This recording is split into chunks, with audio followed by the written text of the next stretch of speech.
Hi, my name is Ben Campbell and I play Hector of Troy in the series Young Gods.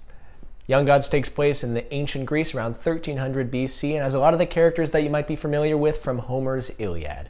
There are so many characters in this story, so I'm going to do my best to give you a rundown, a crash course of all of the characters that you're going to be encountering in the series. We'll begin in Troy. Troy at this time is ruled by King Priam. King Priam had 50 children, it was reported. But that would take too long to focus on all of them, so we're just going to focus on 4 of them, beginning with Cassandra, who at the time of her birth was cursed with being able to tell the future by the gods, but have no one believe her. Then we have Prince Hector, who's next in line to rule the throne. He's a cool guy. He's all right. He has a beard now. Then we have Helenus, who's next, who is a skilled diplomat and sufferer of middle child syndrome, just can't seem to get in a word. Then we have Paris, whose choice in women leads to the sack of Troy. He takes Helen from Menelaus, who I'll get to in a second, and ignites the fight and the ultimate sack of Troy. Now let's move on to the other kingdoms, the kingdoms of Greece. Now this is Mycenaean Greece. Mycenaean because it's ruled majorly by Agamemnon, who's on a scourge to try to take over all of Greece, including Troy, and is trying to find an excuse to do so. Agamemnon is also accompanied by Menelaus, his brother, to the south, who wins the hand of Helen, but is then taken away by Paris later on. Again, this happens much later. Then also in line with Agamemnon is Odysseus to the west on the island of Ithaca. We have Ajax, a skilled fighter. The most skilled fighter, though, is Achilles, who has yet to join Agamemnon yet. Also yet to join Agamemnon is the kingdom of Thebes, which is where we start our story.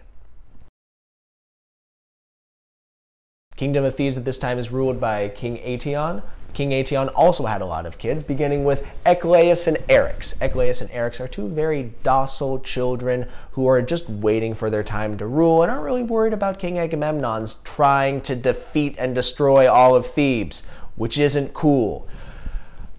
Out of wedlock, King Eetion had a child, Potus, with Queen Astrid, who was a hand to the queen. Now, Potus was then banished from Thebes and had to make a name for himself. He was a skilled fighter in his own right, and he is very ambitious, and you see his rise in this series of Young Gods. Once King Eetion's wife passed away, King Eetion married Queen Astrid and had 3 more children, Androdamos, Apollonia, and Andromache. Andromache is the central figure of Young Gods because so many of the events leading up to the sack of Troy center around Andromache. Also, there isn't that much information about Andromache, and when expounded through Young Gods, you find that she is so integral to so many of the relationships that we do know about.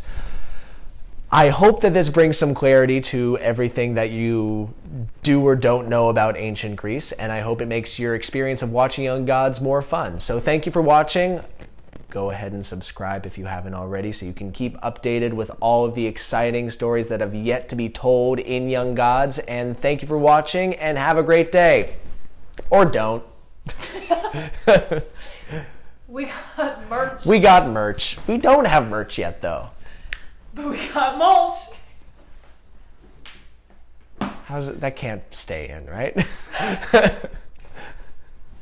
And cut. That was good. Great. Perfect.